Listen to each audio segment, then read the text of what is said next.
Our next speaker is, again, Dr. Cupper Wintergers, whose bio was introduced earlier, but he's the chief of the endocrine division, or the pediatric endocrine division at Norton Children's Hospital. And we would like to welcome back Dr. Wintergers to talk about continuous glucose monitors and pumps. All right. Good afternoon, everyone. Welcome back. Hopefully everyone enjoyed lunch. Thank you, Whitney, for making us even more hungry than we already were. Looking forward to this afternoon, where the last two presentations, including mine, are about one of my favorite topics, which is diabetes technology. And so I will be briefly talking about continuous glucose monitors and insulin pumps here in 2021, and perhaps a little look into the future. So again, I have no personal financial interests. I do plan on using this pick from the office probably for the rest of my career, so my team needs to keep getting used to that one. So objectives, where I'm going to explain the mechanisms, available systems, and the function of CGMs and continuous subcutaneous insulin infusion pumps. So continuous glucose monitoring devices, there are actually dozens of companies that are working on these products right now. There are only a few available that are approved for use in patients in the world, either here or abroad, primarily in Europe. They come in a variety of different formats, but the only ones that are actually approved for active use are these three categories, which are non-invasive, interstitial, both external or implantable. And so non-invasive, which the little cartoon on the left is depicting, the surface of the skin is where you see the positive and negative, but that's where the sensor is located on the surface. The sensor itself passes a mild, what is supposed to be a non-perceptible electric current across the skin. And I can tell you from experience, some of the devices you can actually feel it a little bit, but this draws a small amount of certain molecules, and it doesn't have to be glucose. It can actually be other things, but in our case, we're talking about glucose. And then what this does is this gets measured and then is translated to some type of receiver that is then transmitted to a device where it actively is able to be utilized by either the individual with diabetes or a healthcare provider. These have come in the forms of watches in the past and are other devices that can be placed on the skin in different locations. Interstitial devices come in two primary flavors right now. The first, which is the most commonly used, is external devices, or the less commonly used is implantable. Both of them effectively work in a very similar fashion, but the external device, the picture on the right there, actually is an example of what that looks like. The sensor itself is underneath the skin in the interstitial space that is introduced by some type of needle inserter, and then the needle is removed.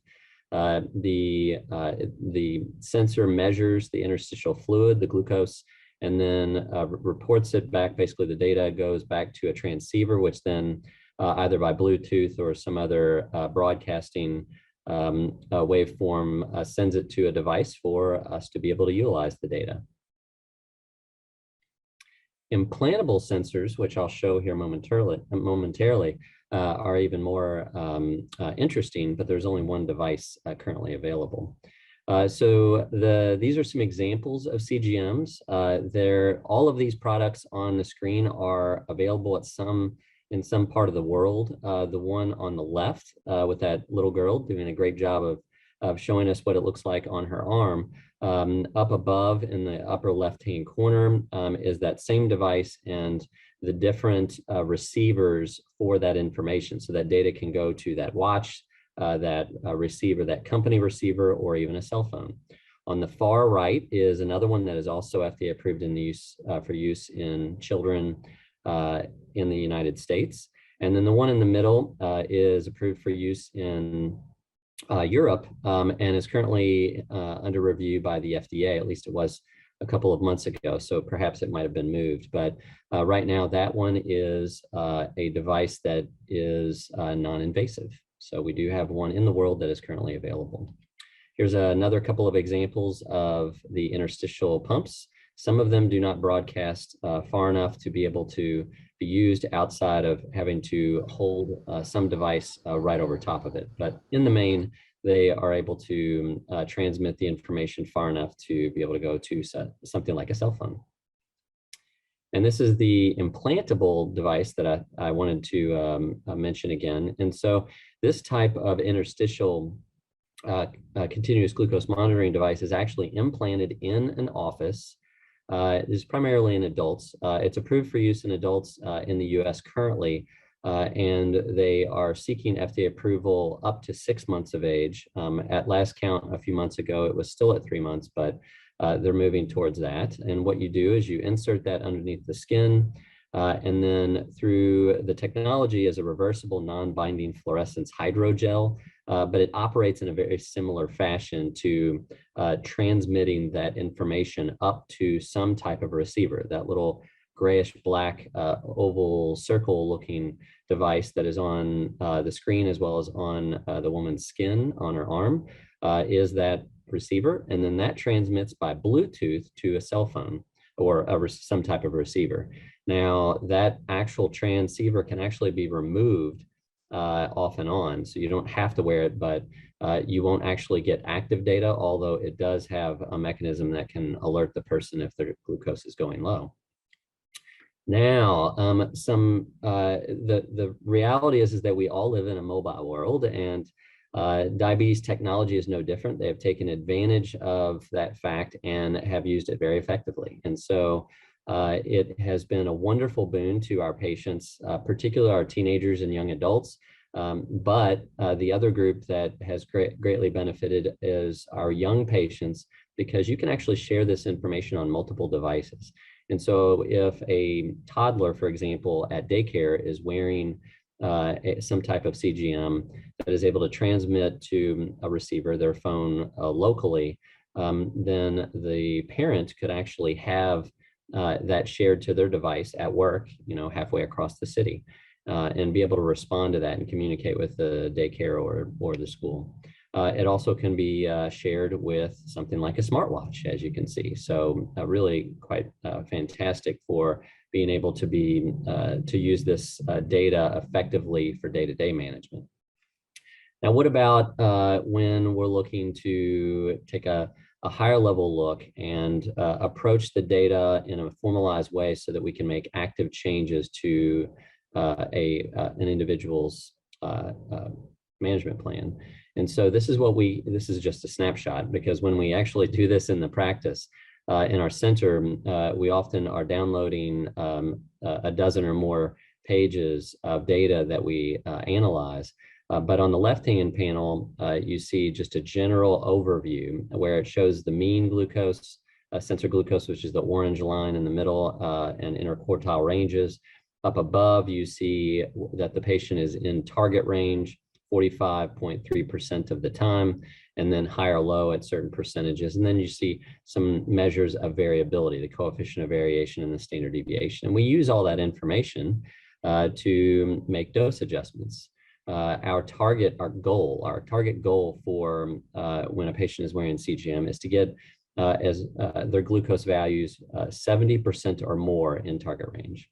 And on the right-hand panel, you see an example of a day-by-day. And so these are sensor tracings, because you're getting this information while there is a little bit of a lag. It is effectively continuous. And so you can really see some responses to meals. For example, this particular patient has a clear meal spike at each day, although the little bit lag on that Thursday, February 20th.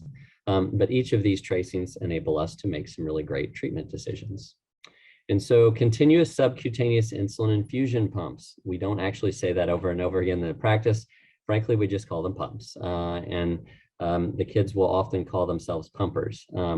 But there are two different primary forms of insulin pumps: tubed pumps, which are the more conventional pumps that have existed for some time, and tubeless or patch pumps. In either form, the insulin pump operates in effectively the same way.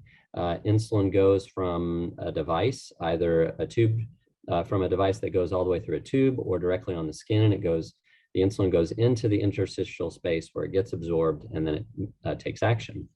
Now, there are very simple pumps and very high-tech futuristic pumps.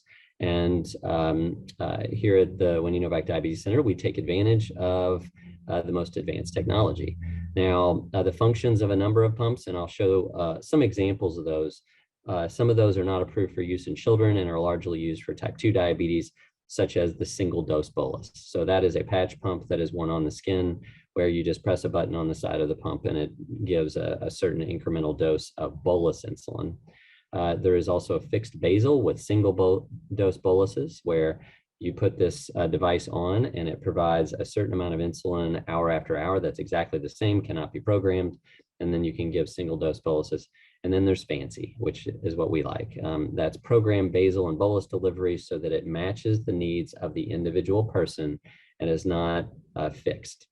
There are two forms of programming capabilities, manual and automated. Manual meaning you have to do everything, and automated meaning some or all of the actions are largely covered by the device itself.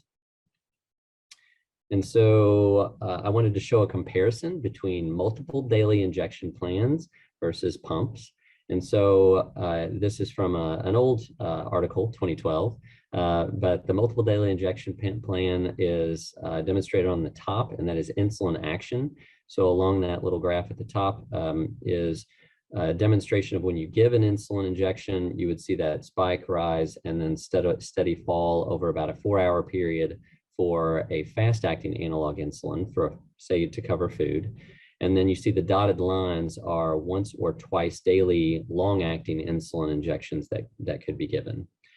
Down below is the glucose response. Now, this is a little bit of an exaggeration compared with some patients, but obviously we do see this level of variability for certain children and young adults. And so you see that the lunchtime coverage is relatively poor. There is a lag to that. And then eventually the individual might have taken a walk or whatever they might have done, but then they have an unpredictable hypoglycemic episode. So these wide swings are more common with a multiple daily injection plan. Now, insulin pump therapy does provide better control. So head-to-head, insulin pumps are better. And so what you see up in the top part of the panel is insulin delivery. And these are where you would bolus, a discrete bolus for certain food, and the line then drops back down because that is the basal delivery that is programmed into the pump. Down below where you see glucose response, since in this particular example, the individual programmed the insulin delivery to match what their needs were for that particular day, you are more likely going to be able to match those needs. Now, there are certain things that obviously cannot be predicted, such as stress of a math test in the afternoon or a play outside for an extended recess. But the reality is that this pumps do provide better overall control. And so how are they programmed? Well, they very similar fashion to cell phone. In fact, they are far more simplistic than cell phones, actually. So the good thing is that these are pretty easy to use for nearly anyone. The basal rates are programmed according to blocks. And by blocks, these are time blocks. And those time blocks can be put in and individualized. So you might have a time block, for example, that I gave as 1.2 units per hour from 3 a.m. to 6 a.m., or another child might have it from midnight to 5 a.m., just as an example. But these are the units per hour within that time block. Bolus delivery, and one other thing I'd like to mention is that you can actually have different profiles. So you can have a weekend profile for basal rates that is different in the event that you have different activity. The bolus delivery is broken down into either prandial insulin delivery or glucose correction insulin delivery. Insulin to carbohydrate ratios is the terminology that we use, and that is just 1 unit will essentially cover how many grams of carbohydrates within a particular time block. So a lot of young adults, for example, might have a a more aggressive insulin to carb ratio at breakfast than they would in the afternoon for a snack because they like to work out. For glucose correction insulin, that's also known as insulin sensitivity factor. That is the amount of milligrams per deciliter of glucose that 1 unit of insulin will cover. And that's either sensor or blood glucose, because either can be used for treatment decisions. That is also within these time blocks that can also be individualized. An example is 1 unit for 30 milligrams per deciliter greater than a target glucose of 100. And so what do these pumps look like? They come in a wide range of shapes and sizes. The two on the left, so the middle one and the one on the far left, are the ones that are approved for use in children in the United States. These two tubed pumps use a variety of sets.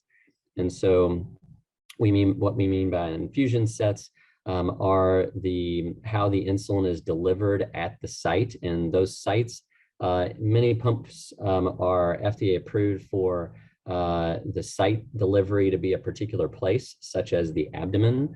Although you will find in practice that families will often put it nearly anywhere. So just understand that they do move it around to different locations. And there's actually different absorption and response in different locations. And a lot of patients also place it according to comfort. But these sites have some type of needle inserter, or they have some type of a cartridge inserter device like you see in the middle picture. And then that is placed and then is left in typically for 2 to 3 days, and then removed and a new one is placed. And on the far right are just a variety of examples. Now, patch pumps.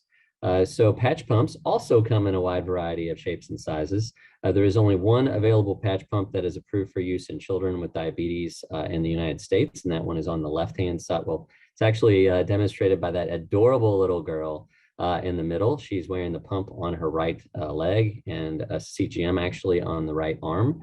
And then on the left-hand side, you see someone else also demonstrating where they're wearing their patch pump. And then the upper left corner is the device itself. On the right side are some of the variety of patch pumps that I talked about, whether they're either fixed delivery, bolus only, and those are approved for use in type 2 diabetes, either in the United States or in Europe. And so what about ambulatory pump data management? So unlike the CGM data, which can transmit directly to your smartwatch, for example, and someone can make a treatment decision or do something right then and there, pump data is a little bit different. And so this is one where a lot of our patients and families really struggle to utilize that effectively at home. But that is really where our amazing diabetes educator team excels. And so these are some examples. This is just from one particular type of pump. And it also is there's obviously no sensor data that is available in conjunction with it. But on the left-hand side, you see a logbook, and all of that data, those various boxes, represent either glucose values from either a pump or a sensor that are placed by the patient or automatically inserted. The middle boxes along each of those time frames is carbohydrates, so usually represented by these these black boxes. So at the top line, for example, on that Friday, you see 50 grams around 10 o'clock in the morning. And then the numbers right below that are the insulin delivery. And then some of our downloads will also show the basal rates at these different time blocks. On the right-hand side, you see the programming. And so we utilize this information very effectively to seek out trends and identify areas of need. This also requires a substantial amount of discussion with the families in order to figure out why certain things happened on certain days. And so closed loop hybrid systems, I am not allowed to talk about this because you're going to hear a great lecture from two of our specialists right after me. But what these are is this is where the CGM technology and the pump systems are working together. So very exciting stuff.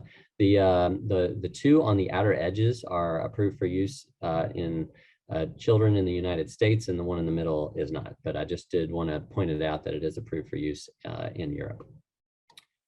And so we talked a little bit today about barriers. And so, I think there was a number of the presenters today alluded to challenges that are very present, and they are of a variety of reasons why these barriers exist. The first being financial. I think Dr. Watson made a point of mentioning this, but insulin pumps unfortunately have a high upfront cost and a high ongoing cost. There was a question about whether there was a specific racial disparity with regards to this. In general, we don't see the financial piece being race specific. We are in Kentucky fortunate that Medicaid does provide support for individuals for diabetes technology. And so what we see more though is across all races and all individuals of a variety of ethnic backgrounds that it's really the limited insurance coverage. It is being in a financial position that you may have some insurance coverage, but the deductible is so high that it is not possible to financially meet that. And the cost of support technology as well. There are some factors that are involved with disparities that are connected with race though for this. But mobile technology, Wi-Fi connectivity, home internet access, these are things that are limited in certain areas and do need to be addressed. Socio-demographic is, we have seen as another major factor. Children and essentially children who are living in single adult homes where actually utilizing this technology does require a fair amount of work and support of these children. And so that is very difficult if you're a single parent and you work more than one job or even work one job.